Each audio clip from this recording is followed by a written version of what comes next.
வையகம் வாழ்க வளமுடன். குரு வாழ்க, குருவே துணை. எல்லாம் வல்ல அருட்பேராற்றலையும் அதன் அனைத்து தன்மாற்ற நிலைகளையும் ஒரு சேர நினைந்து நன்றியுணர்வோடு வணங்கிக் கொள்வோம். ஆசான் அருட்தந்தை வேதாத்திரி மகரிஷி அவர்களே நம்மோடு சூக்குமமாக நிறைந்திருந்து இன்றைய தெய்வீக நிகழ்வுகள் அனைத்தையும் மிக சிறப்பாக நிகழ்த்தி கொடுப்பாரா. வாழ்க வளமுடன், வாழ்க வளமுடன். மிக்க மகிழ்ச்சி. அன்பர்களே, இன்றைய தினம் அமாவாசை. இந்த அமாவாசை தினத்திலே நாம பித்ருக்கள் தவம் என்ற ஒரு தவத்தை இயற்றி இருக்கிறோம். இந்த பித்ருக்கள் தவம் மிக மிக மிக மிக முக்கியமான ஒரு தவம். ஏன்னா இன்னைக்கு நம்ம வாழ்க்கையில் இருக்கிற பல்வேறு துன்பங்களுக்கு காரணம், முக்கியமான ஒரு காரணம், நாம நம்ம பெற்றோர்களுடைய ஆசிகளை பெறாததுதான். இன்னைக்கு பொருளை மையமாக கொண்டு ஓடிக்கொண்டிருக்கிற இந்த சமுதாயம் உறவுகளை விட்டுவிட்டது. அதுதான் இன்னைக்கு இருக்கிற நிறைய சிக்கல்களுக்கு அடிப்படை. இப்ப எங்கெல்லாம் பொருளை முக்கியத்துவப்படுத்தி உறவுகளை உதாசீனப்படுத்துகிறோமோ அந்த இடத்திலெல்லாம் மன துன்பங்கள் ஏற்பட்டு அவை சாபங்களாக, பாவங்களாக மாறுகிறது. அதிலும் குறிப்பாக நம்மை பெற்றவர்கள் அப்படிங்கிறவங்க மொத்தமாக நாம் நன்றி செலுத்தக்கூடியவர்களாக இருக்கிறாங்க.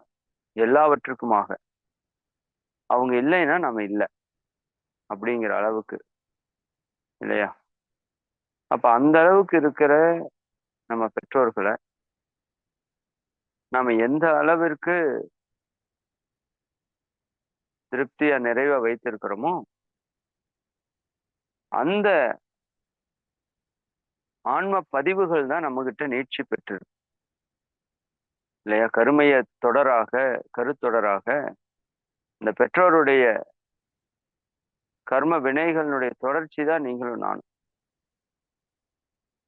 அப்போ அந்த இடத்துல ஒரு அமைதி, சாந்தம், இணக்கம், ஒரு வாழ்த்து நாம பெறாம நீங்க எவ்வளவு திறமைகளை வைத்தாலும், எவ்வளவு வெற்றிகளை பெற்றாலும் நீங்க மகிழ்ச்சியாக வாழ்றது அப்படிங்கிறது சாத்தியமே. அப்போ இந்த தியானம் முழுக்க முழுக்க ஒரு உணர்வுபூர்வமான ஒரு தியானம். குறிப்பாக நம்ம நன்றி உணர்வை வெளிப்படுத்தக்கூடிய ஒரு தியானம். சிறு வயதிலிருந்து இன்று வரை நமக்காக எத்தனையோ தியாகங்களை செய்த அந்த பெற்றோரை நாம நினைத்து கூட பார்க்கறது இல்லை. அதுதான் முக்கியம். நன்றி செலுத்துறது ஒரு பக்கம் இருக்கட்டும், இன்னைக்கு கால ஓட்டத்துல ஒரு செகண்ட் அவங்கள நினைச்சு கூட பாக்குறது இல்லை. நான் அதனாலதான் சொல்லுவேன், தவம் பண்றப்பதான் அவங்கள நினைச்சு வணங்குறோம், தவத்தை அதுக்காவது பண்ணுங்கன்னு சொல்லுவேன். அப்போ அப்படி நம்மை பாராட்டி சீராட்டி வளர்த்த அந்த பெற்றோர் நமக்காக பட்ட சிரமங்களை நாம் நினைத்து நன்றி செலுத்தும் போது அது ஒரு மிகப்பெரிய ஒரு ஆசியாக மாறும். அதை நம்ம ஒவ்வொரு நாளும் செய்ய வேண்டிய ஒரு கடமை. அப்ப அந்த நன்றி உணர்வு இருந்தது அப்படின்னா ஆட்டோமேட்டிக்கா அன்பு அப்படிங்கிறது நமக்குள்ள முழுமையாக வெளிப்பட்டு விடும். கடமை அப்படிங்கிறது எனக்கு முழுமையாக வெளிப்பட்டு விடும். அதற்கு அடுத்தது அவர்களுக்கு சில சத்தியங்களை நாம் கொடுக்கிறோம். அங்கிருந்து தொடர்ந்த அந்த ஆன்மாவினுடைய பதிவுகளுக்கு சில உறுதிகளை நாம கொடுக்கிறோம். அதையும் நம்ம இந்த தியானத்துல செய்திருப்போம். குறிப்பாக மன்னிப்பு கேட்டல் அப்படிங்கிற ஒரு விஷயத்தையும் இந்த இடத்துல ஐயா அவங்க இணைச்சிருக்காங்க. இது ரொம்ப ரொம்ப முக்கியம். தெரிந்தோ தெரியாமலோ நாம் சில பல நேரங்களிலே அவங்களுக்கு துன்பத்தை கொடுத்திருப்போம். அப்போ மற்றவர்களுக்கு கொடுக்கிற துன்பத்திற்கும் பெற்றோருக்கு கொடுக்கிற துன்பத்திற்கும் மிகப்பெரிய வேறுபாடு இருக்கு. மற்றவர்களால் நாம் பெற்றதை விட பெற்றோர்களால் நாம் பெற்றது மிக மிக அதிகம். அதனால நமக்காகவே வாழ்கின்ற ஒரு நபரை மனவருத்தப்படுத்தும் போது நாம் பெறக்கூடிய பாவம் பல மடங்கு அதிகம். அதனாலதான் வாரியார் சொல்றப்ப சொல்லுவாரு, நீ 6 கோவில்களுக்கோ 12 கோவில்களுக்கோ சொல்லுவார், கும்பாபிஷேகம் பண்ணா என்ன புண்ணியம் உனக்கு வருமோ அது உன்னோட தாய் தந்தையை நீ ஒரு முறை வணங்குவதற்கு உனக்கு கிடைக்கும் அந்த புண்ணியம் என்று சொல்வான். அது சும்மா கிடையாது. அவர்களுக்கு நாம் பற்றிருக்கிற நன்றி கடனை நினைச்சோம் அப்படின்னா அந்த அளவுக்கு நம்ம நன்றி கடன் பெற்றிருக்கோம். சரி, அப்ப அவங்க கிட்ட நம்ம தெரிந்தோ தெரியாமலோ சில துன்பங்களை நம்ம சொற்களாலோ செயல்களாலோ பண்ணியிருப்போம். அதற்கான மன்னிப்பு கேட்டல் அப்படிங்கிறது ரொம்ப ரொம்ப முக்கியம். இது இன்னைக்கு இறையாசிரியர் பயிற்சி வந்திருக்கிறதுனால இன்னைக்கு நம்ம இதை செய்தோம். ஆனால் நீங்கள் எப்பொழுதுமே இந்த அமாவாசை தினம் அப்படிங்கிறது இந்த பித்ருக்களுடைய ஆற்றல் இந்த பூமியில அதீதமாக செயல்படக்கூடிய நாள் அப்படிங்கிறதுல தான் நம்ம முன்னோர்கள் அதிக முன்னோர் வழிபாட்டிற்குரிய நாளாக கொண்டு வந்தாங்க. அவர்களுடைய உயிராற்றல் இங்கு அதீதமாக செயல்படக்கூடிய நாள். அப்ப அந்த தினங்களிலே அவர்களை நினைத்து பார்த்து நன்றி கூறி அவர்களிடம் ஒரு இணக்கத்தை ஏற்படுத்தும் போது அது நம்ம வாழ்க்கையில் இருக்கிற இன்னைக்கு பல்வேறு விதமான சிக்கல்கள், ஏன் உடல் ஆரோக்கிய குறைபாடு, மன அமைதியின்மை, குடும்பத்துல பல தொந்தரவுகள், பொருளாதாரத்திலே சிக்கல்கள், இது எல்லாவற்றையும் தீர்க்கக்கூடிய ஆற்றல் கொண்டது. குறிப்பாக ஆன்மீகத்துல நாம பயணித்துக் கொண்டிருக்கும் போது பல இடையூறுகள் நமக்கு வரும். இது இயல்பு. அந்த இடையூறுகளை எல்லாம் கடந்து நம்ம வரணும் அப்படின்னா அதற்கு இந்த தியானம் மிக மிக அவசியமான ஒரு தியானம். அதனால நீங்க எப்பொழுதெல்லாம் அமாவாசை தினம் வருதோ அப்போவெல்லாம் இந்த தியானத்துல நீங்க நிச்சயமா கலந்துக்கணும். அதே போல இன்று மாலை ஆன்ம சாந்தி தவம் அப்படின்னு ஒரு தவம் இருக்கும். அதுலயும் நீங்க நிச்சயமா கலந்துக்கோங்க. இது இரண்டுமே கொஞ்சம் ஒன்றை ஒன்று சார்ந்ததுதான். ஆனா இரண்டிற்கும் தனித்தனியான நுட்பங்களை கொடுத்திருக்காங்க. ஆன்ம சாந்தி தவம் மகரிஷி அவர்கள் வடிவமைத்து கொடுத்தது. இந்த பித்ருக்கள் தவத்துல நம்ம நம்ம முன்னோர்களை நினைத்து நன்றி கூறி மன்னிப்பு கேட்டு அவர்களுக்கு உறுதி கூறி அந்த ஆத்மாவை சாந்திப்படுத்துறோம். ஆன்ம சாந்தி தியானத்திலே அந்த முன்னோர்களுடைய ஆத்மாவோடு உயிர்கலப்பு பெற்று அவர்களை உயர்ந்த நிலைக்கு கொண்டு சென்று சேர்க்கிறோம். இந்த இரண்டுமே ரொம்ப ரொம்ப முக்கியம். அந்த முன்னோருடைய ஆத்மா சாந்தி அடையும் போதுதான் நமக்கு பல்வேறு விதமான நன்மைகள் கிடைக்கும். அவங்களோட ஆசிகள்ல நமக்கான பல தடைகள் சிக்கல்கள் நீங்கும். அதனால இன்று மாலையும் நீங்க அந்த தவத்துல கலந்து கொள்ளுங்க. சரி, இது ஒரு தனி டாபிக். ஓகே, வாழ்க வளமுடன்.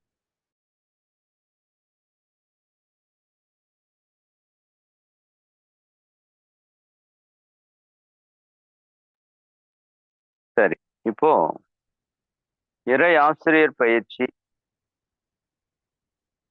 அதனுடைய சிந்தனை என்ன? அதுல முதல்ல ஒரு 3 நாட்கள் உங்களுக்கு இந்த இறை ஆசிரியருடைய மேன்மை என்ன, அதனுடைய முக்கியத்துவம் என்ன, இப்படிங்கிறத பத்தி எல்லாம் நம்ம நோட் பண்ணோம், சொல்லியிருந்தோம் இல்லையா? நீங்க எல்லாருமே நோட் பண்ணியிருப்பீங்கன்னு நினைக்கிறேன். இறைவனை உணர்வதற்கான 2 தேவைகளை நம்ம சொல்லியிருந்தோம்.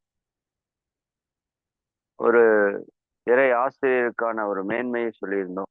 இறைவனை அடைவதற்கான முதல் தகுதி என்பதையும் நம்ம ஒரு சிந்தனை செய்திருந்தோம்.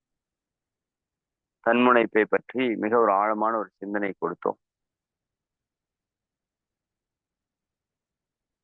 அப்புறம் இன்னைக்கு தான் நம்ம அடுத்த வகுப்பு நமக்கு ப்ராப்பரா பார்க்கணும்னா இது வந்து நமக்கு ஒரு 4வது வகுப்பு அப்படின்னு நீங்க மனதில் வைத்துக் கொள்ளுங்க. மற்றது உங்களுக்கு ஹோம்ஒர்க் சொல்லியிருந்தோம். ஒரு இறை ஆசிரியர் எப்படி இருக்க வேண்டும் அப்படிங்கிறத நீங்க சிந்திச்சு எழுதணுங்கிறத சொல்லியிருந்தோம். அது எல்லாருமே நல்லா பண்ணியிருப்பீங்கன்னு நினைக்கிறோம். குறிப்பாக இறை ஆசிரியர்கள் அப்படிங்கிறவங்க இந்த பயிற்சியை பொறுத்த வரைக்கும் சொல்றதை அப்படியே கடைபிடிக்கிறவங்களாக இருக்கணும். அது நாங்க எதிர்பார்க்கிறோம். இது ஒரு படிப்பு மாதிரி தான், கல்வி மாதிரி தான் வச்சுக்கோங்களேன். சரிங்களா? ஒரு ஸ்கூல் ஜாயின் பண்ணோம்னா அங்க சொல்ற விதிகளை நம்ம கடைபிடிக்கணும் இல்லையா? அப்பதான் அதில் நாம தேர்ச்சி பெற முடியும், வெற்றி பெற முடியும். அதனுடைய பலனை நாம முழுமையா அனுபவிக்க. அந்த விதத்துல இப்ப ஆரம்பத்துல இருந்தே சொல்லக்கூடிய சின்ன சின்ன விஷயங்களை நீங்க அப்பப்பவே செய்து நிறைவு செய்யணும். அப்ப உங்களுக்கு பிற்காலத்துல வரக்கூடிய ஒவ்வொரு செயலுமே எளிமையாக இருக்கும். பாத்திரம் கழுவுறப்ப சொல்லுவாங்க, அப்பப்ப இருக்கிற கொஞ்சம் கொஞ்சம் பாத்திரத்தை கொஞ்சம் கொஞ்ச நேரம் கழுவிட்டீங்கன்னா சாயங்காலம் மொத்தமா சிங்க் ஃபுல்லா நிரம்புறப்ப ஒரு கஷ்டம் வராம இருக்கும்னு சொல்லுவாங்க. பட் நம்ம அப்பப்ப கழுவுற பழக்கம் இல்லை நமக்கு. மொத்தமா கழுவி கழுவி பழக்கம். அது கஷ்டப்படுவோம். நைட் நேரத்துல புலம்புவோம், அப்புறம் விட்டுருவோம். காலையில கிடக்கும். உடம்பு கெடும், மனசு கெடும். அதே போலதான் எந்த செயல் செய்தாலும் காலத்தை உணர்ந்து அந்தந்த காலத்துல அதை சரியா நிறைவு செய்யணும். இப்போ முதல் அசைன்மெண்ட் உங்க எல்லாருக்குமே கொடுத்துருக்குறோம். இப்போ உங்க எல்லாரையுமே வந்து ஒரு குரூப்ல வந்து ஜாயின் பண்ணியிருப்பாங்க. இது 4வது வகுப்பு. இப்போ அந்த புதிய ஆனந்த யோக பயிற்சி முடிச்சவங்க அத்தனை பேரையும் இந்த 3 வகுப்புக்குள்ள ஒரு புது குரூப்ல வந்து ஜாயின் பண்ணியிருப்பாங்க. நிறைவு பெற்று சான்றிதழ் பெற்ற எல்லாரையுமே புது குரூப்ல ஜாயின் பண்ணியிருப்பாங்க. IAP3 அப்படின்னு இருக்கும். IAP3 அப்படின்னு இருக்கும். அப்ப அந்த குரூப்ல நீங்க வந்து என்ன பண்ணணும், இருக்கிறீங்களா அப்படிங்கிறத முதல் செக் பண்ணிக்கோ. ஏன்னா இனிமேல் வரக்கூடிய தகவல்கள் எல்லாமே அந்த குரூப்ல தான் உங்களுக்கு தெளிவாக கொடுக்கப்படும். சரிங்களா? ரைட்.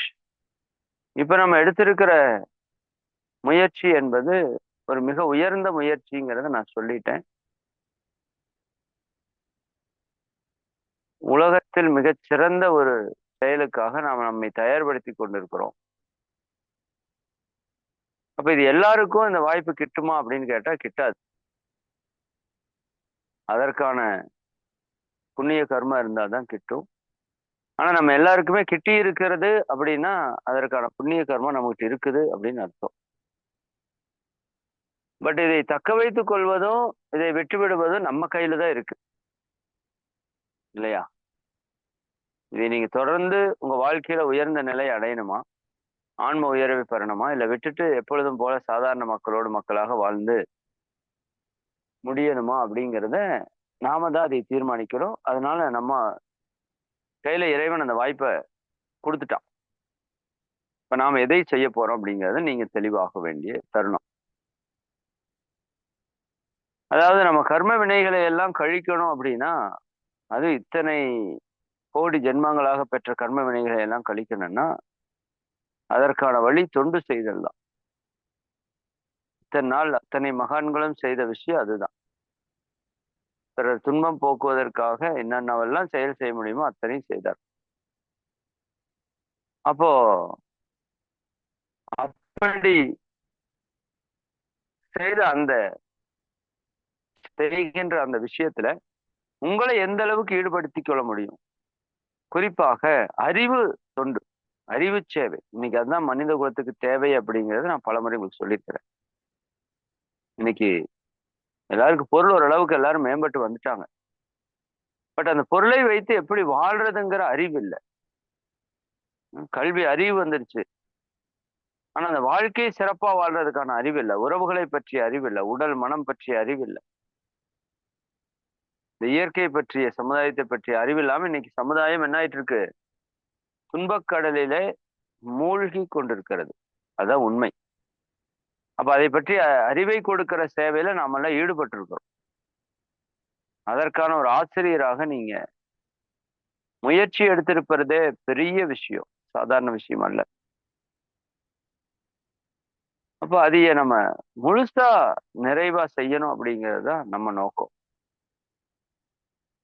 அப்ப அதற்கு குவாலிஃபிகேஷன் என்னன்னா, நான் முதல்ல சொன்னது போல கற்றல், கடைபிடித்தல், கற்பித்தல், இல்லைங்களா?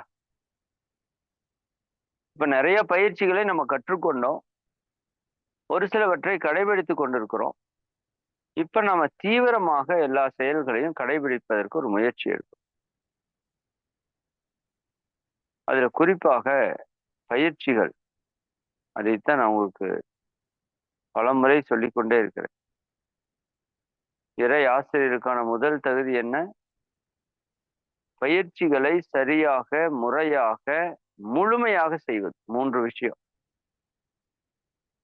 சரியாக, முறையாக, முழுமையாக செய்வது. அதான் முக்கியம். அப்ப நாம ஒருத்தருக்கு போய் போதிக்கிறோம் அப்படிங்கிறப்போ என்ன நடக்குது அப்படிங்கிற ஒரு ரகசியத்தை உங்களுக்கு சொல்றேன் நான். அதாவது எப்படி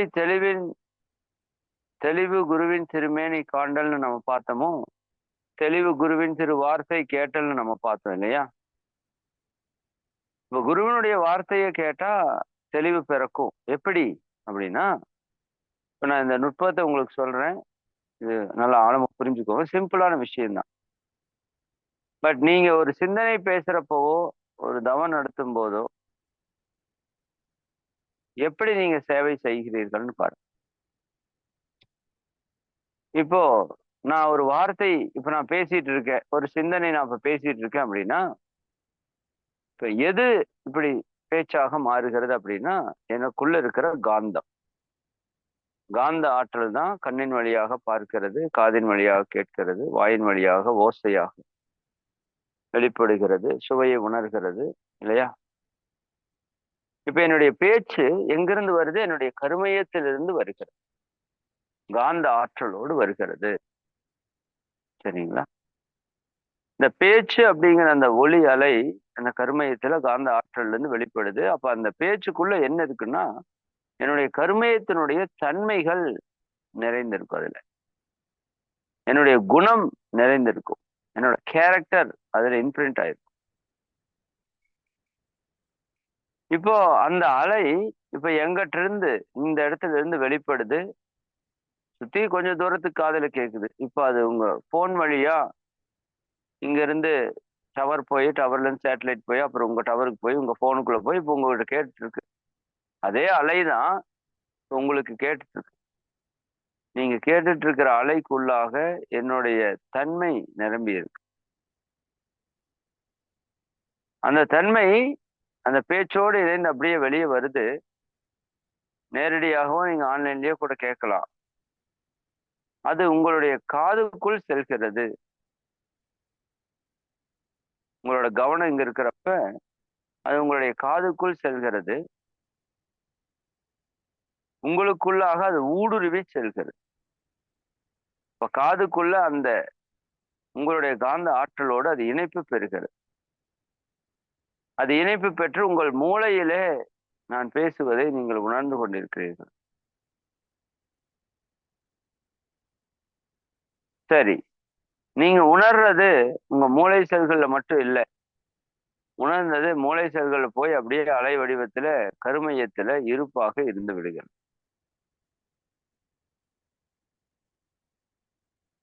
அப்போ நான் பேசுற பேச்சுக்குள்ள என்னுடைய பதிவுகள், என்னுடைய குணாதிசயங்கள் அது எல்லாமே கலந்து வருது. அது ஒலி அலைகளிலே கலந்து உங்கள் காதிலே சென்று, மூளையிலே சென்று, உங்கள் கருமையத்திலே ஒரு தாக்கத்தை ஏற்படுத்துகிறது.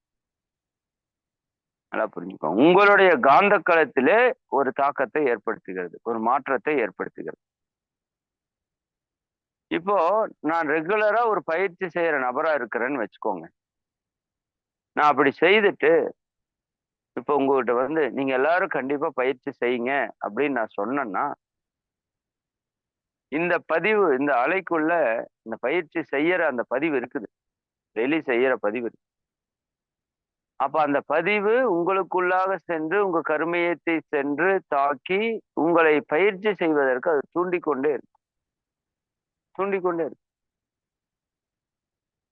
இதே நான் பயிற்சியே செய்யறது இல்லை. ஆனா நான் வந்து உங்களுக்கு அந்த விஷயத்தை சொல்றேன் அப்படின்னா, அது உங்களுக்கு நேர்மாறாக வேலை செய்யும். நீங்க கேட்கறதெல்லாம் கேட்டுக்குவீங்க, நல்லாதான் இருக்கும். பட் செயல்படுத்தும் போது உங்களுக்கு அது வராது.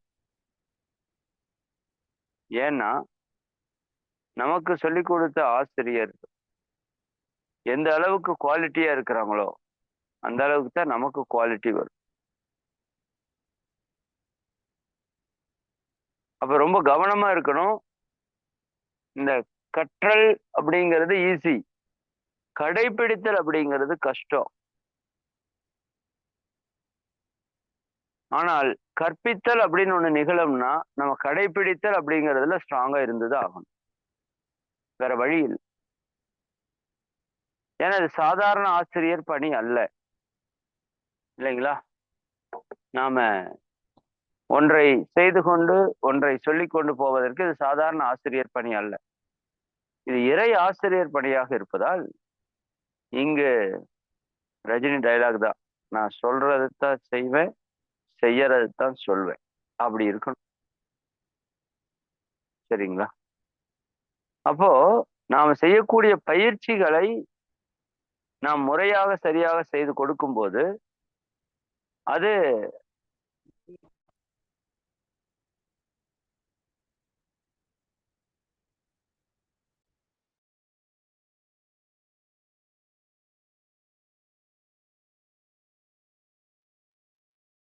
அப்போ நாம சொன்ன பதிவுகள் அந்த மக்களுக்குள்ளே சென்று அவருடைய மூளையிலும் அவருடைய கருமையத்திலும் ஒரு தாக்கத்தை ஏற்படுத்தி அங்க ஒரு மாற்றத்தை ஏற்படுத்தும். அப்படி இருக்கணும். இல்ல இப்ப நான் பயிற்சியே செய்யாம உங்களுக்கு பேசிட்டே இருக்கேன்னு வச்சுக்கோங்க. நீங்கள் கேட்டுக்கொண்டே இருப்பீர்கள், ஆனால் நீங்கள் பயிற்சி செய்ய மாட்டீர்கள். ஏன்னா நான் செய்யறது இல்லை. அதுல பதிவுல என்ன இருக்குது? நான் பயிற்சி செய்யறது இல்லை, ஆனா பயிற்சியை பத்தி நல்லா பேசுவேன். அப்ப கேட்பவரும் அவர் பயிற்சி செய்யாததற்கான சூழல் உருவாகும். குறிப்பாக அவர் பேசுறதுக்கான சூழல் உருவாயிரும். அப்போ நாம பயிற்சி எந்த அளவுக்கு ஆழமா செய்யறோமோ அந்த அளவுக்கு நமக்கு ஆன்மீகத் துறையில சேவை செய்வதற்கான தன்மை நமக்கு அதிகரிக்கும்.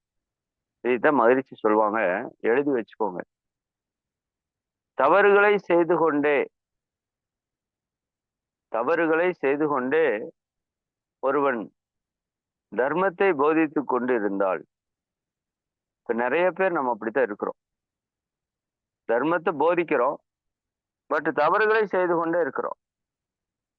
அப்ப தவறுகளை செய்து கொண்டே ஒருவர் தர்மத்தை போதித்துக் கொண்டிருந்தால், ரொம்ப கவனமா எழுதுங்க.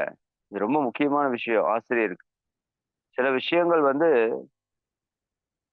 மகரிஷி அவங்களோடத மறுக்கவும் முடியாது, நாம மறக்கவும் கூடாது. அதுல ஆசிரியர்களுக்கு இது எப்பவுமே ஞாபகத்தில் இருக்கும். தவறுகளை செய்து கொண்டே ஒருவன் தர்மத்தை போதித்துக் கொண்டிருந்தால், கேட்பவர்கள் தர்மத்தை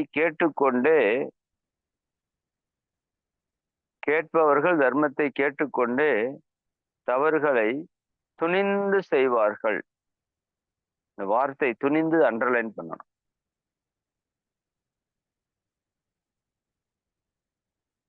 அப்ப தவறுகளை செய்து கொண்டே ஒருத்தர் தர்மத்தை போதிக்கிறார்னு வச்சுக்கோங்க. அவர் 5 அளவுமுறை கடைபிடிக்கிறது இல்ல, அவர் நேர மேலாண்மை கடைபிடிக்கிறது இல்ல, அவர் பயிற்சிகள் ஒன்னே ப்ராப்பரா பண்றது இல்ல, அவர் இயற்கை வாழ்வியலுக்கு அவருக்கு சம்பந்தமே இல்ல, இல்லையா? அப்படி இருக்கிற ஒரு நபர் ஆனா நல்லா பேசுவார், பேச்சு திறமை இருக்கும். அப்படி அவர் பேசும்போது என்ன நடக்கும் அப்படின்னா, அவர் சொல்ற விஷயம் அவர் செயலுக்கு வராது. மாறாக அவர் என்ன செய்யறாரோ அது அங்க செயலுக்கு வரும். அது ஸ்ட்ராங்காவும் வரும். அதனாலதான் மகிழ்ச்சி சொல்றாங்க, துணிந்து தவறுகளை செய்வார்கள். யாருங்க? கேட்டவங்க, சீடர்கள், மாணவர்கள். அப்ப நம்ம உரையை கொண்டு நம்ம புண்ணியத்தையும் பெருக்க முடியும், நம்ம உரையை கொண்டு பாவத்தையும் பெருக்க முடியும். புண்ணியத்தை பெருக்கணும்னா அதற்கான தகுதி நாம தூய்மையாக இருக்கணும். முடிந்த வரைக்கும் 100% தூய்மையாயிட்டு தான் பேசுவேன்னு சொன்னா அப்புறம் நம்ம யாருமே பேச முடியாது. அந்த அளவுக்கு மகிழ்ச்சி சொல்லல. பட் நீங்க பயிற்சியாவது முறையா சரியா செஞ்சுட்டு வாங்க அப்படின்னு சொல்லுவாங்க. அப்போ நம்மால முடிந்த வரைக்கும் அந்த பயிற்சியை நீங்க நல்லா செய்யணுங்கிறத இன்னைக்கு ரொம்ப ரொம்ப முக்கியமான ஒரு கருத்தை நான் வலியுறுத்துறேன். இறை ஆசிரியர்களாக நாம் இருப்பதற்கான முதல் தகுதியை பயிற்சிகளை நல்லா செய்யணும். அப்படி செய்யாம விட்டுட்டோம் அப்படின்னா, நம்ம பேசுறதுக்கு மட்டும் ஆரம்பிச்சிட்டோம்னா இன்னும் பயிற்சியில நான் ரொம்ப தொய்வா போயிருவோம். பயிற்சி இல்லாம போயிரும். 5 அளவுமுறை இல்லாம போயிரும். அப்ப நம்ம செய்யறதுக்கு வந்த விஷயம் தொண்டு, நம்ம கர்மாவை போக்குறது. பட் அதற்கு பதிலாக நம்ம பாவத்தை செய்து கொண்டிருப்போம்.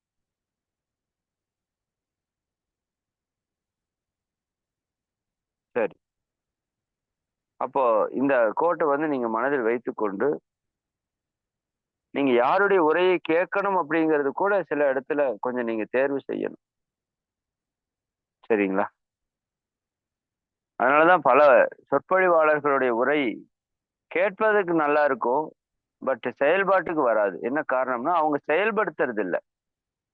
நல்ல நல்ல உயர்ந்த கருத்துக்களை சொல்றாங்க. பட் அது செயல்படுத்தினா தான் ரிசல்ட் வரும். அப்படி நாம வந்து அதை செயல்படுத்தக்கூடிய நபர்களாக இருக்கணுங்கிறது இன்னைக்கு மிக முக்கியமான செய்தியாக ஒன்றை வைத்துக் கொள்ளுங்க.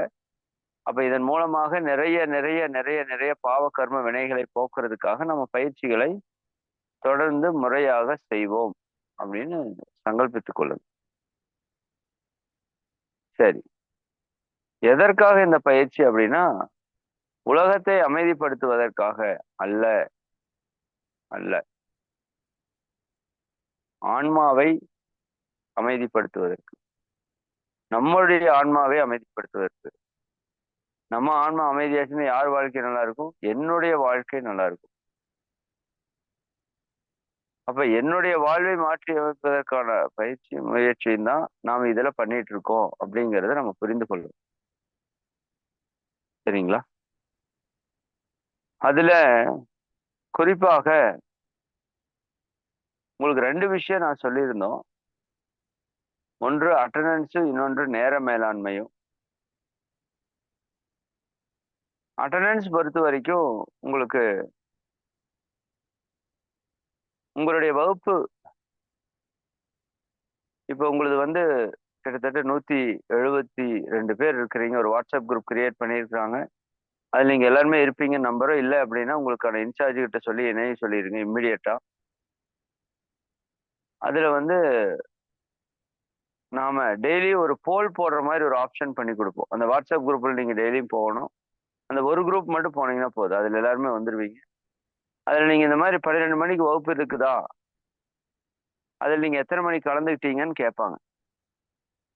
சரிங்களா? எதுல யூடியூப்லயோ ஜூம்லயான்னு கேட்பாங்க. அதுக்கு நீங்க சும்மா தொட்டீங்கன்னா போதும், ஆன்சர் அதுவே போயிரும். நீங்க டைப் பண்றதுக்கு தெரியாதுன்னு சொல்றதுக்கெல்லாம் ஒண்ணும் இல்ல. சும்மா ஒரு மெசேஜ் இருக்கும் டெய்லியுமே. 12 மணிக்கு இங்க வர்றதுக்கு முன்னாடி அங்க போகணும். போயிட்டு அதை தொட்டுட்டு வந்துட்டு அப்புறம் நீங்க ஜாயின் பண்ணிக்கணும். அப்பதான் நீங்க உள்ள வந்தீங்கங்கிறது எங்களுக்கு தெரியும். சரிங்களா? அப்போ இதுல வந்து ப்ராப்பரா உங்கள வாட்ச் பண்ணுவாங்க. உங்கள 172 பேரையும் ஒவ்வொரு குரூப்புக்கு 14 பேரா ஒரு 12 குழுவாக பிரிப்பாங்க. ஆல்ரெடி நம்ம இறை ஆசிரியர்கள் 12 குழுவா இருக்கிறாங்க. 12 சித்தர்களுடைய குழுவாக இருக்கிறாங்க. அதுல நாம எல்லாருமே ஒரு 10 பேர் அல்லது 12 பேரா வந்து நம்ம வந்து இணைய இருக்கிறோம். அது அவங்களே பார்த்துட்டு உங்களுக்கு தெளிவா சொல்லிருவாங்க. அப்ப இந்த 12 குரூப்பாக பிரிச்சதுக்கு அப்புறம் உங்களுடைய வருகை இன்னும் க்ளோஸா வாட்ச் பண்ணுவாங்க. டைம் மேனேஜ்மெண்ட் வாட்ச் பண்ணுவாங்க.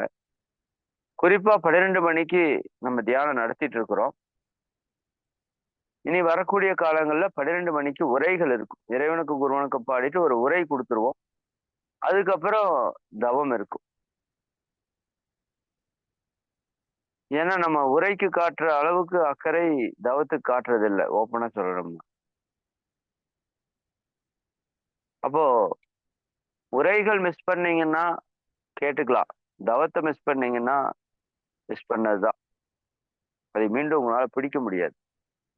அதனால நீங்க நிச்சயமா இந்த ஓராண்டு காலம் 12 மணி வகுப்புன்னா 12 மணிக்கு நீங்க உள்ள இருக்கணும். அதான் ஒரு முதல் தகுதியில நேர மேலாண்மை ரொம்ப ரொம்ப இம்பார்ட்டன்ட் நம்ம பேசியிருக்கோம். ம். நேர மேலாண்மை ரொம்ப ரொம்ப இம்பார்ட்டன்ட். அதுல இன்னும் கொஞ்சம் நாம ஷார்ப்பா தெளிவுக்கு வரணும். அதற்கு என்ன சப்போர்ட் வேணும்னாலும் சொல்லுங்க. நம்ம இங்கிருந்து நிச்சயமா பண்ணுவோம். ஆனா எல்லாருமே அந்த 12 மணிக்கு நிகழ்வுக்கு வரணும் அப்படிங்கிற முடிவு வந்து தெளிவா இன்னைக்கு ஸ்ட்ராங்கா எடுத்துருங்க. இப்ப நாளைக்கு வந்துட்டு என்ன நீங்க 2வது தவறு நடத்துறீங்க அப்படின்னு எல்லாம் கேட்கக்கூடாது. நான் கிளாஸ்க்குள்ள ப்ராப்பரா இன்ஃபார்ம் பண்ணிட்டேன். ஆமா. அப்ப அதை வைத்துக்கொண்டு நீங்க தொடர்ந்து அதைய ஃபாலோ பண்ணிட்டு வாங்க. சரி. இப்ப இறை ஆசிரியர்கள் பொறுத்தவரைக்கும், நாங்க ஒரு சிலபஸ் உங்களுக்கு நாளைக்குள்ள ரெடி பண்ணி அனுப்புறோம். அந்த சிலபஸ் படி தான் உங்களுக்கு சப்ஜெக்ட்ஸ், மெடிடேஷன் இது எல்லாமே போகும். நான் முன்னரே சொன்னது போல, இது வந்து சும்மா கத்துக்கிறது அல்ல, நீங்க ஆசிரியர் ஆவது. ஒரு பக்கம் கற்றுக்கொண்டே இருக்கிறீங்க. இன்னொரு பக்கம் நீங்க கற்பிக்கக்கூடிய நிலையில நீங்க மாற்றம் பெறுகிறீங்க. அதற்கான சூழல்களையும் இந்த பயிற்சி வகுப்புல உருவாக்குவோம். அதுல ஒவ்வொரு மாதத்திலயும் ஒவ்வொரு விஷயமா வந்து நம்ம நடத்தணும் அப்படிங்கிறத சொல்லியிருக்கிறோம். அதை நம்ம சிறப்பா செயல்படுத்துவோம். சரிங்களா? அப்ப அதுல வரக்கூடிய ஒரு பாடல் எழுதுவதா இருக்கட்டும், ஒரு அசைன்மென்ட் எழுதுறதா இருக்கட்டும், இதெல்லாம் ரொம்ப சிம்பிளா தான் உங்களுக்கு முதல்ல ஆரம்பத்துல குடுக்கலான்னு திட்டமிட்டிருக்கிறோம். அதனால மிக எளிமையா தான் இருக்கும். சிரமப்படுறதுக்கு எதுவும் இருக்காது. பட் சொல்ற விஷயத்த அப்பப்ப ஃபாலோ பண்ணி தயவு செஞ்சு கம்ப்ளீட் பண்ணிடுங்க. அது ரொம்ப ரொம்ப ரொம்ப ரொம்ப இம்பார்ட்டன்ட். பெண்டிங் வச்சீங்கன்னா கண்டிப்பா வெளிய போயிருவீங்க. அத அப்படி பண்ணி விட்டுரும். சரிங்களா? ஏன்னா பல ஆசிரியருடைய அனுபவத்திலிருந்து சொல்றேன்.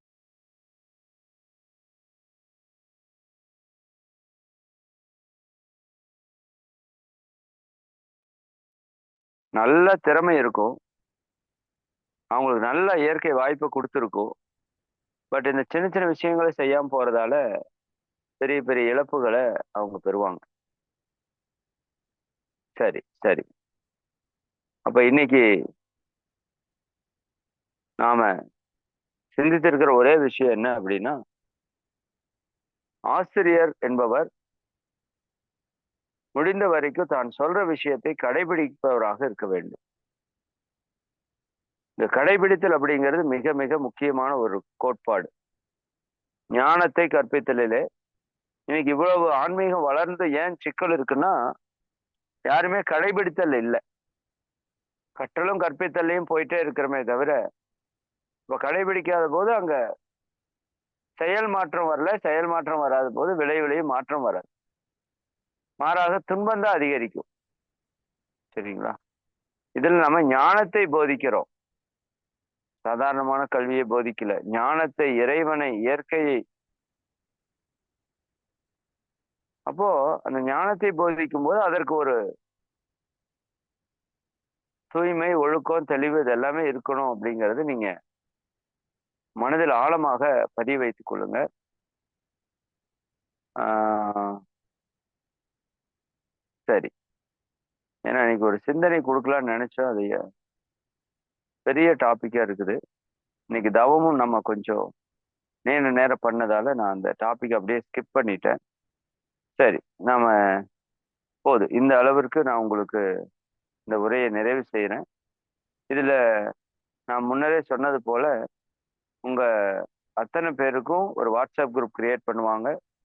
நீங்க அதுல கண்டிப்பா இருக்கீங்களான்னு பார்த்துக்கோங்க. அது போக உங்களை 14 பேர் குழுவாக பிரிப்பாங்க. அந்த ஸ்ட்ரென்த் பொறுத்து 10 12 14 பிரிப்பாங்க. மொத்தம் 12 குழுவா பிரிப்பாங்க உங்களை. அந்த ஒவ்வொரு குழுவிலையும் உங்களுக்கு இன்சார்ஜஸ் ஆசிரியர்கள் இருப்பாங்க. அவங்க இந்த ஒரு 2-3 நாள்ல உங்களை கூப்பிட்டு வந்து பேசுவாங்க. இந்த மாதிரி நீங்க இறையாசிரியர் பயிற்சியில் இருக்கீங்களா அப்படிங்கிறதெல்லாம் கேட்பாங்க. அதுல உங்களுக்கு வர்றதுக்கு விருப்பமா, வில்லிங் இருக்குதா, எல்லாமே விசாரிப்பாங்க. சரிங்களா? நீங்க இதெல்லாம் ஓகே பண்றதா இருந்தா தான் உங்களை கண்டினியூ பண்ணுவாங்க. சரிங்களா? அதே போல இந்த IAP2 அப்படின்னு ஒரு ஆப்ஷன் இருக்குது. அதுல இருக்கிறவங்க நிறைய பேர் இதுக்குள்ள வந்துட்டு இருக்கீங்க. இறையாசிரியர் பயிற்சி 2வது பேட்ச்ல இருக்கிறவங்க 3வது பேட்சுக்கு நிறைய பேர் வர்றீங்க. நீங்க வர்றதுல தப்பில்லை. பட் 3வது பேட்ச்லயே நீங்க பெயர் பதிவு பண்ண வேண்டாம். சரிங்களா? 2வது பேட்ச்ல இருக்கிறவங்க 3வது பேட்ச்ல பெயர் பதிவு பண்ணாதீங்க. சும்மா வாங்க, அட்டன் பண்ணுங்க, செய்யுங்க. பட் 3வது பேட்ச்லயும் பெயர் பதிவு பண்ணீங்கன்னா உங்களுக்கு டபுள் என்ட்ரி ஆயிரும். 2 ஆதார் கார்டு வந்த மாதிரி ஆயிரும். அப்புறம் கன்ஃபியூஸ் ஆயிரும். ஒண்ணு IAP2 விட்டுட்டு மொத்தமா விலகிட்டு IAP3க்கு வரனா வாங்க. இல்ல அப்படின்னா IAP2லயே கண்டினியூ பண்ணுங்க. IAP3ல பேர் பதிவு, சர்டிபிகேட் அதெல்லாம் எதிர்பார்க்காதீங்க. இதில் நீங்க எப்ப வேணா வரலாம், போலாம். அதை பத்தி யாரும் ஒன்றும் சொல்ல போறது இல்லை. பட் பேர் பதிவு பண்ணி ரெஜிஸ்டர் பண்ணி வந்தீங்கன்னா கன்ஃபியூஸ் ஆயிரும். நீங்க எதுல இருக்கீங்கன்னு எங்களுக்கு கன்ஃபியூஸ் ஆயிரும். அதனால இது எல்லாமே இந்த ஓரிரு நாட்கள்ல ரெடி பண்றோம். இதை நீங்க முறையா ஃபாலோ பண்ணிட்டு வாங்க. உங்களுக்கு எந்த சிரமங்களா இருந்தாலும் நீங்க உங்களுக்கு இன்சார்ஜா வரக்கூடிய ஆசிரியர்கள் கிட்ட நீங்க தெரிவிக்கலாம். அது ரொம்ப ரொம்ப முக்கியம். உங்களுக்கு ஏதாவது ஐயப்பாடுகள் இருக்கு, இல்ல இந்த பயிற்சியை பத்தி ஏதாவது கேள்விகள் இருக்குது, இதை செய்ய முடியும் முடியாதுங்கிற மாதிரி ஏதாவது ஒரு சூழல் இருக்குன்னா நீங்க அவங்க கிட்ட பகிர்ந்துக்கோங்க. இது வந்து நாமளாக நம்மை உயர்த்தி கொள்வதற்கு எடுக்கிற ஒரு முயற்சி. சரிங்களா? இது யாரும் நம்மளை கட்டாயப்படுத்தல. இப்ப நாமளா வந்து ஒரு வாலண்டியரா ஒரு விஷயத்த செய்யறோம் அப்படின்னா அதை நம்ம முழுமையா சரியா செய்யறதுக்கு முயற்சி எடுக்கணும். அதனாலதான் நான் திரும்ப திரும்ப நான் உங்களுக்கு சொல்றேன். ப்ராப்பரா ஒரு நோட் போட்டுக்கோங்க. இன்னைக்கு வரைக்கும் 4வது வகுப்புன்னு வச்சுக்கோங்க. இந்த 4 வகுப்புல நம்ம என்னென்னவெல்லாம் சொல்லியிருக்கிறோம் அப்படிங்கறது நீங்க எழுதியிருக்கணும். அதை நீங்க அப்பப்ப திருப்பி பார்க்குற மாதிரி இருக்கணும். குறிப்பாக யூடியூப்ல இதற்கான பிளேலிஸ்ட் ஒன்று போட்டிருப்பாங்க. அந்த பிளேலிஸ்டோட லிங்க் வேணா உங்களுக்கு நான் அந்த ஒரு குரூப் தனியாக ஃபார்ம் பண்றோம்ல அதில் அனுப்பிச்சுடுறேன். அந்த பிளேலிஸ்ட்ல இந்த சிந்தனை அப்படியே உங்களுக்கு லைனா இருக்கும். ஒவ்வொரு நாளும் நம்ம பேசின உரை அப்படியே இருக்கும். அது நீங்க என்ன பண்ணணும்? அப்பப்ப கேட்டே இருக்கணும். மற்ற விஷயங்களை கேட்கறத விட இப்ப நான் முதல் உரை பேசினது உங்களுக்கு எவ்வளவு பேருக்கு ஞாபகத்தில் இருக்குன்னு தெரியாது. அப்ப நீங்க அடிக்கடி அந்த சிந்தனைகளை கேட்டே இருக்கணும். அப்ப இதுக்குள்ள நீங்க ஒரு ஆழமான புரிதலுக்கு, தெளிவுக்கு வர்றதுக்கு வாய்ப்பு இருக்கு. இதெல்லாம் நீங்க பயன்படுத்தணும். உள்ள வந்திருக்கிற ஒரு 170 பேரும் ஒரு மிகச்சிறந்த ஆன்மீக ஆசிரியர்களாக, ஞான ஆசிரியர்களாக, இறை ஆசிரியர்களாக நீங்க வரணும். எங்களோட நோக்கம் இப்ப உங்ககிட்ட ஒரு நபர் வர்றாரு அப்படின்னா அவருக்கு எல்லா பயிற்சியும் நீங்க சொல்லிக் கொடுக்குற அளவுக்கு உங்களை தயார்படுத்தணும். உங்களுக்கு எப்படி கற்றுக் கொடுத்தோம்? உடற்பயிற்சி, காயகல்ப, தியானம், தற்சோதனை, ஜீவகாந்த பெருக்க பயிற்சி, பிரம்மஞான, தத்துவ விளக்க பயிற்சிகள், ஏன் ஆசிரியர் பயிற்சி வரைக்கும் நீங்க சொல்லிக் கொடுக்க முடியும். சரிதாங்க? இந்த ஒரு வருஷம் நீங்க சரியா கோஆப்ரேட் பண்ணீங்கன்னா அதுக்கப்புறம் நீங்க ஒரு தனி சென்டரையே நீங்க ஒரு நபர் தனியாக வைத்து அற்புதமாக நடத்தலாம். அந்த அளவுக்கு நீங்க வந்து குவாலிஃபைடு ஆயிருவீங்க. பட் அப்பப்ப சொல்ற விஷயங்களை மட்டும் நீங்க என்ன பண்ணணும்? சரியாக, முறையாக கடைபிடித்து கொண்டே வாங்க. இது ரொம்ப ரொம்ப எளிமையான ஒரு விஷயம்தான். சரிங்களா? அப்ப அந்த விதத்தில் நீங்க எல்லாரும் ஒரு சிறந்த ஆசிரியராக மலர்ச்சி பெற வேண்டும். அதற்கு நாம மாறும்போதுதான் நாம சொல்லக்கூடிய நபர்கள் கிட்ட மாற்றம் வரும். அதுதான் நம்ம கருமையத்தை தூய்மைப்படுத்தும். நம்ம சும்மா பேசிட்டே இருக்கிறோம்னா இன்னைக்கு யூடியூப்ல ஊருப்பட்ட பேர் நம்மளை விட சிறப்பா பேசுறாங்க. நல்லா பணமும் கூட சம்பாதிக்கிறாங்க.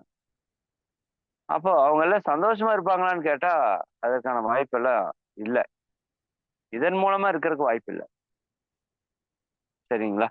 அப்ப அந்த விதத்துல நாம எந்த அளவுக்கு கற்ற விஷயங்களை கடைபிடிக்கிறோமோ அந்த அளவுக்கு தான் நம்முடைய சேவையில் நாம் சிறந்து விளங்க முடியும் அப்படிங்கிறத புரிந்து கொண்டு சிறப்பாக பயிற்சிகளை முறையாக சரியாக செய்யுங்க. குறிப்பாக உங்களுக்கு தற்சோதனை படிவம் கொடுத்துருப்பாங்கன்னு நினைக்கிறேன். இல்லைன்னா நான் கொடுக்க சொல்றேன். ஒவ்வொரு நாள் இரவும் நீங்க கண்டிப்பா தற்சோதனை ஃபார்மை ஃபில்அப் பண்ணணும். சரிங்களா? அது நான் இறை ஆசிரியர்களுக்கான சிலபஸ்ல நான் அதை பத்தி உங்களுக்கு அடுத்த வகுப்புல நான் தெளிவா சொல்றேன். சரிங்களா? அடுத்த வகுப்பு ரொம்ப ரொம்ப முக்கியமான வகுப்பா இருக்கும். இந்த ஓராண்டு கால பயிற்சியில் நம்ம என்னென்னவெல்லாம் பண்ண போறோம், என்னென்னவெல்லாம் கற்றுக்கொள்ள போறோம், நீங்க என்னென்னவெல்லாம் செய்யணும் அப்படிங்கிறத பத்தி எல்லாமே ஒரு தெளிவான விளக்கம் அடுத்த வகுப்புல உங்களுக்கு இந்த சார்ட்டை போட்டே உங்களுக்கு கொடுக்குறேன். அதனால அது வந்துருச்சுன்னா அதுக்கப்புறம் நீங்க இந்த தற்சோதனை ஃபார்ம் பற்றி எல்லாமே அதுல எல்லாத்தையுமே நான் உங்களுக்கு தெளிவா சொல்லி கொடுத்துட்றேன். அப்புறம் நீங்க எளிமையா அதை ஃபாலோ பண்ணலாம். சரிங்களா? மிக மகிழ்ச்சி. அனைவருக்கும் நன்றி. அனைவரும் அருட்பேராற்றல் கருணையினால் உடல் நலம், நீலாயுள், நிறை செல்வம், உயர் புகழ், மெஞ்ஞானம் ஓங்கி இறை உணர்வு, அறநெறி, கல்வி, தனம், தானியம், இளமை, வலிவு, துரிவு, நன்மக்கட்பேறு, அறிவில் உயர்ந்தோர் நட்பு, அன்புடைமை, அகத்தவம், அழகு, புகழ், மனித மதிப்புணர்ந்து ஒழுகும் பண்பு, பொறையுடைமை எனும் பேறு 16 பெற்று பெருவாழ்வு வாழ்க. வாழ்க வளமுடன். வாழ்க வளமுடன். மிக்க மகிழ்ச்சி அன்பர்களே. அடுத்த வகுப்பு 12 மணிக்கு இறைவனுக்கு ஒருவனுக்கு முடிஞ்சோடனே என்னுடைய சிந்தனை தொடங்கும். அப்புறம் எப்பொழுதும் போல தாமதமா வந்துட்டு சப்ஜெக்டை மிஸ் பண்ணிடாதீங்க. சரிங்களா? ஓகே, மிக்க நன்றி. வாழ்க வளமுடன். இன்னைக்கு இந்த ஆனந்த யோக பட்டறை வகுப்பு நடந்தது இல்லைங்களா? இந்த 3 நாள் வகுப்பு ரொம்ப ரொம்ப அற்புதமா நடந்தது. மனைவி நல வேட்பு நாள் விழா சிறப்பா நடந்தது. அதற்கு முதல் எல்லாருக்கும் நன்றி. இந்த நிகழ்வை சிறப்பாக நிகழ்த்தி கொடுத்த எல்லா ஆன்மாக்களுக்கும் ரொம்ப ரொம்ப நன்றி. நீங்க எல்லாருமே வந்திருப்பீங்கன்னு நினைக்கிறேன். ரொம்ப ரொம்ப நல்லா இருந்தது. அந்த பயிற்சி 3 நாள் பட்டறை வகுப்பினுடைய அனுபவத்தை இன்னைக்கு ஷேர் பண்ண போறாங்க நம்முடைய பட்டறை வகுப்பு அன்பர்கள். அந்த வாய்ப்பை நீங்க பயன்படுத்திக்கோங்க. அது அந்த பட்டறை வகுப்புக்கு வர்றதுக்கான ஒரு தூண்டுதலையும் அவர்களுக்கு ஏற்பட்ட ஒரு மாற்றத்தையும் நமக்கு நிறைய கொடுக்கும். நீங்க அதை பயன்படுத்திக் கொள்ளணும். வாழ்க வளமுடன். வாழ்க வளமுடன். நன்றி.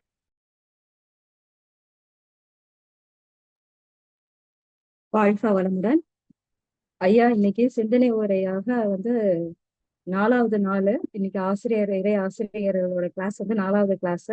இன்னைக்கு என்ன சொன்னாருன்னா, நம்ம இறை ஆசிரியர் அப்படிங்கிறவங்க எப்படி இருக்கணும்னா, மனித குலத்துக்கு தேவையான ஒரு சேவை என்னன்னா, நாம பெற்ற அறிவை அந்த பெற்ற அறிவை நல்லா கத்துக்கிட்டு அதை கடைப்பிடிச்சு அதை பயிற்சி செஞ்சு சரியான ஒரு முழுமையா நம்ம அதை செய்யணும் அப்படின்னு சொல்லியிருக்காரு.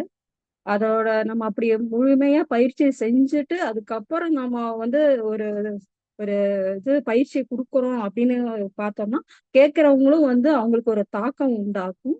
அந்த தாக்கத்தினால அவங்களும் அதை கரெக்டா ஃபாலோ பண்ணுவாங்க அப்படின்னு சொன்னாங்க. மகரிஷியும் கூட சொன்னாரு இல்லையா, தவறுகளை செய்து கொண்டே ஒருவன் தர்மத்தை போதித்தால் கேட்பவரும் தர்மத்தை கேட்டுக்கொண்டே துணிந்த தவறுகளை செய்வார் அப்படிங்கிற மாதிரி அதை மேற்கோள் காட்டி ஐயா சொன்னாரு. நம்ம துரிய நிலையில இருந்து ஐயாவை வாழ்த்துவோம். இறை ஆசிரியர் இறை மதன்குமார் ஐயா அவர்கள் வாழ்க வளமுடன். இறை ஆசிரியர் இறை மதன்குமார் ஐயா அவர்கள் வாழ்க வளமுடன். இறை ஆசிரியர் மதன்குமார் ஐயா அவர்களும் அவர்களது அன்பு குடும்பமும் அருட்பேராற்றல் கருணையினால் உடல் நலம், நீள ஆயுள், நிறை செல்வம், உயர் புகழ், மெய்ஞானம் ஓங்கி வாழ்க வளமுடன். வாழ்க வளமுடன். வாழ்க வளமுடன். ஆழ்ந்த ஒரு பித்ருக்கள் தவம் ஏற்றி தந்த அழகர் ராமானுஜர் ஐயா அவர்கள் வாழ்க வளமுடன். ஆழ்ந்த ஒரு பித்திருக்கள் தவம் ஏற்றி தந்த அழகர் ராமானுஜர் ஐயா அவர்கள் வாழ்க வளமுடன். வாழ்க வளமுடன். வாழ்க வளமுடன். அறிவிப்புகள்: இன்னைக்கு மாலை 5:15 மணிக்கு காயகல்ப கவி, மாலை நேர காயகல்பம், மாலை 6 மணிக்கு தவம் மற்றும் இறை ஆசிரியர்கள் கலந்து கொண்ட பட்டறை வகுப்புகளின் அனுபவ உரை இருக்கிறது. இரவு 8:30 மணிக்கு தற்சோதனை. அனைத்து நிகழ்வுகளிலும் நாம் கலந்து கொள்வோம். நாளை காலை 4:15 மணிக்கு ஜீவகாந்த பெருக்க பயிற்சி, ஆழ்நிலை தியானம், உடற்பயிற்சி நடக்கவிருக்கிறது. காலை 7 மணிக்கு மாணவர்களுக்கான நிகழ்ச்சியும் நடைபெற இருக்கிறது. அனைத்து நிகழ்வுகளிலும் கலந்து கொண்டு நாம் அனைவரும் ஆன்ம தூய்மை பெறுவோம். அடுத்ததாக உலக நல வாழ்த்து.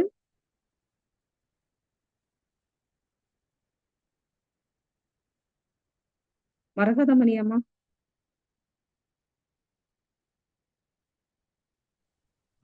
வாழ்க இறைநிலை, வாழ்க பிரபஞ்சம், வாழ்க வையகம், வாழ்க வளமுடன். உலக நல வாழ்த்து. உலகமெல்லாம் பருவமழை ஒத்தபடி பெய்யட்டும். உழவரெல்லாம் தானியத்தை உவப்புடனே பெருக்கட்டும். பல தொழில்கள் புரிகின்ற பாட்டாளி உயரட்டும். பகுத்துணர்வில் தொகுத்துணர்வு பண்பாட்டை உயர்த்தட்டும். கலகங்கள் போட்டி பகை கடந்தாட்சி நடத்தட்டும். கல்லாமை கடன் வறுமை களங்கங்கள் மறையட்டும். நல்ல வாழ்வை அளிக்கும் மெய்ஞான ஒளி வீசட்டும். நம் கடமை அறவாழ்வின் நாட்டத்தே சிறகட்டும். நம் கடமை அறவாழ்வின் நாட்டத்தே சிறகட்டும். வாழ்க வையகம், வாழ்க வையகம், வாழ்க வளமுடன். நன்றி அம்மா. நன்றிங்கம்மா. வாழ்க வளமுடன். உலக நல வேள்வி இறை வணக்கம் குரு வணக்கம் பாடிய அம்மா அவர்களுக்கும் நன்றிகளும். வாழ்க வளமுடன் என்ற வாழ்த்துக்களும். இன்றைய நிகழ்ச்சியில் கலந்து கொண்ட அனைத்து இறை அன்பர்களுக்கும் நன்றிகளும். வாழ்க வளமுடன் என்ற வாழ்த்துக்களும். இத்துடன் இந்த நிகழ்ச்சி நிறைவு பெறுகிறது. அடுத்ததாக மாலை 3 மணிக்கு சித்தர் குழு நிகழ்ச்சி நடைபெற இருக்கிறது. அனைவரும் அதில் கலந்து கொள்வோம். வாழ்க வளமுடன்.